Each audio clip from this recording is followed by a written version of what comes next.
నమస్తే. ప్రస్తుతం మనతో పాటు సీనియర్ జర్నలిస్ట్ భరద్వాజ్ ఉన్నారు. ఆయనతో మాట్లాడదాం. నమస్తే సార్. నమస్తే.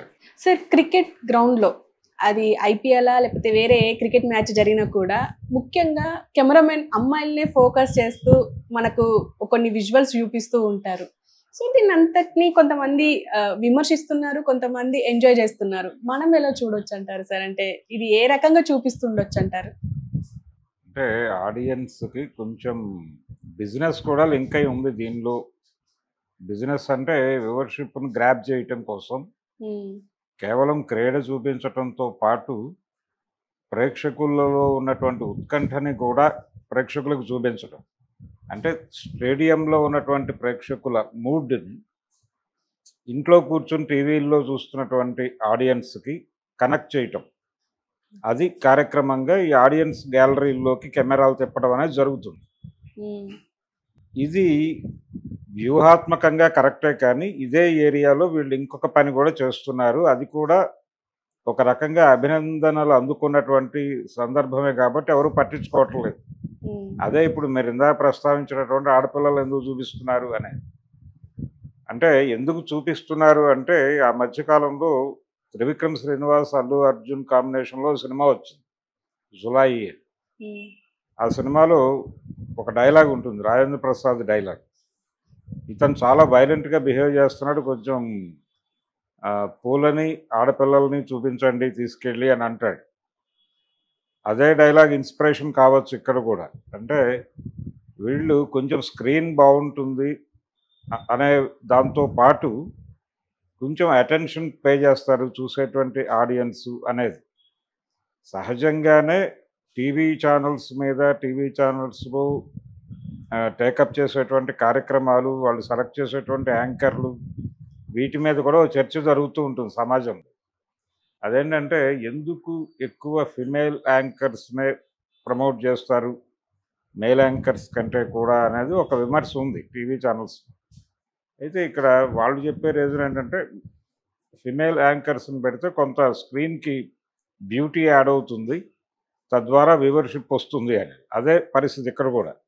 ఓకే. అంటే తెరని అందంగా మలచటం కోసం మేము ఆడపిల్లల వైపు చూపిస్తాం. రెండోది వాళ్ళ ఎమోషన్స్ అవి కనిపిస్తాయి. హ్మ్. ఆ కనిపించినటువంటి ఎమోషన్స్కి మన ఒరిజినల్ ఐడియానే అది. అక్కడ స్టేడియంలో ఉన్నటువంటి ఆడియన్స్ మూడుని ఇంట్లో కూర్చుని టీవీ చూస్తున్నటువంటి ఆడియన్స్కి తెలియజేయటం కోసం గ్యాలరీ వైపు తిప్పాలి కాబట్టి, దట్టు అందమైన ఆడపిల్లల వైపు తిప్పితే కొంత ప్రయోజనం ఉంటుంది అనేది. రెండోది ఫ్యాన్స్ని కూడా చూపిస్తారు. హ్మ్. ఫ్యాన్స్ కేరింతలు అవి కూడా ఉంటాయి. ఫ్యాన్స్ కేరింతలతో పాటు అప్పుడప్పుడు ఈ విజువల్స్ కూడా యాడ్ చేయడం ద్వారా స్క్రీన్కి ఒక బ్యూటీ అద్దినట్టు అవుతుంది అనేది సెన్స్ కావచ్చు. ఓకే. దాంతో పాటు నేను ఇందాక చెప్పినట్టుగా ఈ టీవీ ఛానల్స్లో ఎందుకు ఫిమేల్ యాంకర్స్ని తీసుకుంటారు అనే విమర్శ వైపు పెడితే అక్కడ రెండు అభిప్రాయాలు ఉన్నాయి ప్రపంచానికి. రెండు అభిప్రాయాల్లో ఒకటేంటంటే, మీరు స్క్రీన్ బ్యూటిఫికేషన్ ప్రోగ్రాంలో భాగంగా ఆడపిల్లలతో కార్యక్రమాలు నిర్వహిస్తున్నారు, అంటే యాంకర్లుగా ఆడపిల్లలను తీసుకుంటున్నారు అనేది ఒక అభిప్రాయం అయితే, టీవీ ఛానల్స్ చూసేది ప్రధానంగా మహిళలు కాబట్టి మహిళలు అక్కడ తిరిగి మహిళలే యాంకరింగ్ చేస్తున్నటువంటి కార్యక్రమాలు చూస్తారా అనేది ఒక ప్రశ్న. మీరు అదే ప్లేస్లో అందమైన అబ్బాయిలని పెట్టి ప్రోగ్రామ్స్ చేస్తే వాళ్ళు చూస్తారు కదా. అందుకని అదో డిస్కషన్ ఉంది ప్రపంచంలో. దాంతోపాటు ప్యారలల్గా ఇదొక చర్చ. అందమైన అబ్బాయిలను కూడా చూపిస్తూ ఉంటారు మధ్యలో. అది అంటే కేరింతలు ఇవన్నీ కూడా అన్నీ కలిపి ఒక మిక్స్చర్లో నడుస్తుంది. హ్మ్. దీని వెనకాల కేవలం వాళ్ళు చెప్పుకున్నట్టుగా గ్యాలరీలో ఉన్నటువంటి ఆడియన్స్, అంటే స్టేడియం ఆడియన్స్ని దూర ప్రాంతాల నుంచి చూసేటువంటి ఆడియన్స్ని మ్యాచ్ చేయటం మాత్రమే కాదు, దీని వెనకాల వ్యాపారం కూడా ఉంది. ఓకే. ఈ వ్యాపారం ఏంటంటే దీని వ్యూవర్షిప్ పెంచటం. ఈ వ్యూవర్షిప్ పెంచటం అనే ప్రోగ్రాంకి దోహదపడేటువంటి అంశాల్లో ఇది కూడా ఒకటి. ఓకే. అందుకని ఇటువైపు ఫోకస్ పెడితే, అంటే ఈ స్టేడియంకి వచ్చినటువంటి అమ్మాయిలు, వాళ్ళ కాస్ట్యూమ్స్, అలాగే వాళ్ళు ఎలా వ్యవహరిస్తున్నారు అక్కడ, వాళ్ళ బిహేవియరు, వీటన్నిటినీ ఫోకస్ చేయడం ద్వారా దీనికి ఒక వ్యూవర్షిప్ ఉంటుంది. దీనికి ఒక ప్రత్యేకమైన వ్యూవర్షిప్ ఉంది. అంటే అక్కడ చూసేటువంటి ఆడియన్స్ ఏజ్ గ్రూప్‌లు ఏముంటాయి? మేజర్‌గా యూత్. ఇంట్లో కూర్చొని చూసేవాళ్ళు అయినప్పటికీ, అక్కడ కూర్చొని చూసేవాళ్ళు అయినప్పటికీ, పర్టికులర్‌గా ఒక క్రికెట్ మ్యాచ్‌ని చూసేటువంటి ఆడియన్స్ ఏజ్ గ్రూప్ ఎక్కడుంటుందో, వాళ్ళని అట్రాక్ట్ చేసే అంశాలు ఏమిటి అనేది కూడా మనం స్క్రీన్ మీద ప్రెజెంట్ చేయగలిగితే, దాని అంటే సస్టైనబిలిటీ ఉంటుంది. వాళ్ళు కూర్చొని ఎక్కువ టైం చూస్తారు దాన్ని. అంటే ఇక్కడ రేటింగ్స్ కానీ, ఇతర కమర్షియల్ వ్యవహారాలు గానీ, మీరు ఆ ఛానల్ పెట్టి పక్కకెళ్ళిపోతే రాదు. దాని మీద ఎంత టైం స్పెండ్ చేశారు అనేది కౌంట్ అవుతుంది. ఆ టైం స్పెండ్ చేయడానికి వాళ్ళకి కేవలం క్రికెట్ ఒకటే కాదు. గేమ్‌తో పాటు ఇతర అంశాలన్నీ కూడా వాళ్ళు దాంతో మిక్స్ చేయగలిగినప్పుడు, అది స్టాండర్డ్‌గా నిలబడుతుంది ఆ వ్యూవర్‌షిప్ అనేది. ఓకే. అలా నిలబడినప్పుడు కమర్షియల్‌గా వైయబుల్ అవుతుంది. అందుకని దీంతో వ్యాపారం కూడా లింక్ అయి ఉంది. ఇన్ని మిక్స్ అయి ఉండటం చేత అన్నీ జల్లుతారు. ఓకే. ఇది ఖచ్చితంగా వ్యాపారమే. ఖచ్చితంగా వ్యాపారం. అయితే వాళ్ళు క్లెయిమ్ చేయొచ్చు. ఎవరైతే ఎక్కువ కొన్ని సందర్భాల్లో కొంతమందిని పర్టికులర్‌గా ఫోకస్ చేస్తూ ఉంటారు. అంటే వాళ్ళ ప్రెజెన్స్ విచిత్రంగా ఉంటుంది. వాళ్ళ బిహేవియర్ విచిత్రంగా ఉండొచ్చు.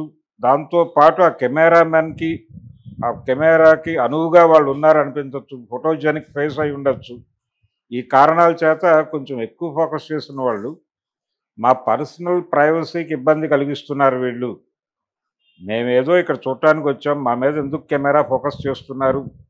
ఇది మమ్మల్ని మా పర్సనల్ ప్రైవసీని ఇబ్బంది పెట్టడమే. రెండోది, వాళ్ళు అక్కడ ఉన్నారు అనే విషయం వాళ్ళు ప్రపంచానికి చెప్పాలని అనుకోకుండా వచ్చుండొచ్చు. కానీ వీళ్ళు వాళ్ళని అక్కడ నిలబెడుతున్నారు రోడ్డు మీద.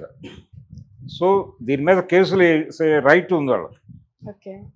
ఎవరినైతే ఈ మ్యాచ్‌లో భాగంగా వాళ్ళు చూపిస్తున్నారో గ్యాలరీ ఆడియన్స్ అనే పేరుతో, ఈ గ్యాలరీ ఆడియన్స్‌లో నుంచి ఎవరైనా కేసులు పెడితే ఇది తగ్గే అవకాశం కూడా ఉంది. కాబట్టి ఇప్పటిదాకా అలాంటి కేసులు నమోదైనట్టు ఉందా ఎక్కడైనా అనేది చూడాలి. ఇప్పటికైనా నమోదు చేస్తే బెటర్. అంటే అందరూ ఒక హ్యాపీ మూడ్‌లో ఉంటారు. ఇది ఒక గేమ్ దీనిలో ఉంటారు. రెండోది ఆడియన్స్‌ని మేము జస్ట్ వాళ్ళు ఏం చెప్తారంటే, మేము స్టేడియంని, టీవీని మ్యాచ్ చేస్తున్నాము. టీవీ ఆడియన్స్‌కి, స్టేడియం ఆడియన్స్‌ని మ్యాచ్ చేయటం ద్వారా ఈ ఎమోషన్స్ వాళ్ళలోకి జొప్పిస్తున్నాం. కాబట్టి దీన్ని ఇష్యూ చేయొద్దు అన్న పద్ధతిలో వాళ్ళు ఆర్గ్యూ చేస్తారు. కానీ రకరకాలుగా పర్సనల్ ఏరియాకి కూడా వెళ్ళిపోయి వాళ్ళ కాస్ట్యూమ్స్ ఎలా ఉన్నాయి, వాళ్ళు ఎలాంటి బట్టలు వేసుకున్నారు, వాళ్ళు జీన్స్ వేసుకున్నారా, మరొకటి వేసుకున్నారా, ఇక్కడ దాకా కూడా ఇన్ డీటెయిల్ వెళ్ళిపోతుంది కెమెరా. ఇది ప్రమాదమే. ఇది పర్సనల్ ఏరియాకి వెళ్ళటమే ఖచ్చితంగా వైలేషన్. ఈ వైలేషన్కి వాళ్ళు ఎన్ని చెప్పినప్పటికీ వీళ్ళు సీరియస్గా కంటెస్ట్ చేస్తే అప్పుడు అది ఇష్యూగా మారితే మాత్రం గట్టిగా పట్టించుకోవాల్సిన అంశంగా మారుతుంది. చూడాలి, ఎవరైనా పట్టించుకుని ముందుకు వెళ్తారేమో చూడాలి. అలాగే చాలా చోట్ల జరుగుతుంది. సినిమా థియేటర్ల దగ్గర అంటే సినిమా రిలీజ్ రోజున వాళ్ళు అలా పెట్టేస్తారు కెమెరాలు. అందరూ టీవీ ఛానల్స్ వాళ్ళు పెడతారు, అందరూ పెడతారు.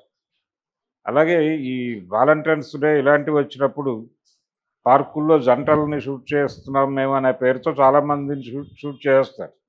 వీళ్ళు టెలికాస్ట్ చేస్తారు వాళ్ళ పర్మిషన్ లేకుండానే. వాళ్ళ పర్మిషన్ లేకుండా వాళ్ళని అలా ప్రొజెక్ట్ చేసేటువంటి రైట్ ఎవరికీ లేదు. కానీ గ్రాంటెడ్గా తీసేసుకుని వీళ్ళు టెలికాస్ట్ చేసేస్తారు. చేసిన తర్వాత వాళ్ళ పర్సనల్ లైఫ్లో ఈ విజువల్ తాలూకా ఇంపాక్ట్ ఏదైనా ఉండొచ్చు, ప్రమాదాలకు దారి తీయొచ్చు వాళ్ళ జీవితంలో. వాటికి మేము రెస్పాన్సిబుల్ కాదంటారు వీళ్ళు. మేము ఏదో క్యాజువల్గా ఒక స్టోరీ కోసం అలా షూట్ చేసామని చెప్పి తప్పించుకుంటారు. రెండో, చాలా సందర్భాల్లో ఆడియన్స్ కోసం అని చెప్పి ఏదో ఒక స్టోరీ ప్లే చేస్తుంటారు క్రికెట్ దాని మీద. ప్లే చేసే క్రమంలో వీళ్ళు కొన్ని పాత విజువల్స్ కూడా వాడేస్తారు. ఆ పాత విజువల్స్ వాడినప్పుడు ఈ గ్యాలరీ షాట్స్ కూడా వచ్చేస్తాయి దానిలో. ఈ గ్యాలరీ షాట్స్లో అప్పుడు వాళ్ళ పక్కనున్న వాళ్ళతో వాళ్ళు కలిసి ఉండకపోవచ్చు, కానీ ఆ విషయాలు కూడా వీళ్ళు రోడ్డు మీద వేస్తారు.